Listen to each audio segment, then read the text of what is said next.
দেখতে দেখতে একটা মাস গোটা শেষ হতে চলল। আমরা জানুয়ারিতে শুরু করেছিলাম নতুন করে আবারও কাজ।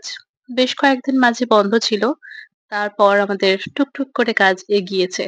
আজ গ্যারেজের সামনের দিকের দেওয়ালটা এবং বাঁ দিকের যে দেওয়ালটা রয়েছে, আ এই দুটো দেওয়ালে কালকে অর্থাৎ আগামীকাল ব্যান্ড ঢালাইটা করা হবে। আর তার জন্য রড বাঁধার কাজটা আজকে সমাপ্ত হলো। দুপুরবেলায় রড এসেছিল, তাই একটু দেরি হয়েছে এই বাঁধাবাঁধির কাজটা করতে।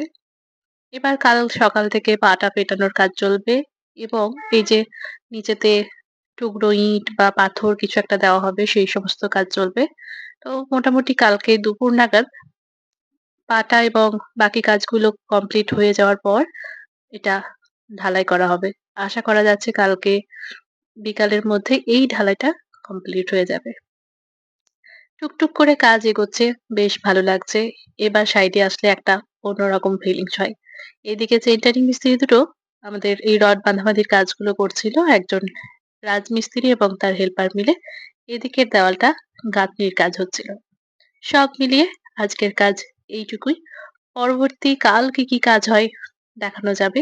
এখন ঘড়ির কাঁটা ৩ টেতে পৌঁছেছে, তাই সবার ছুটি।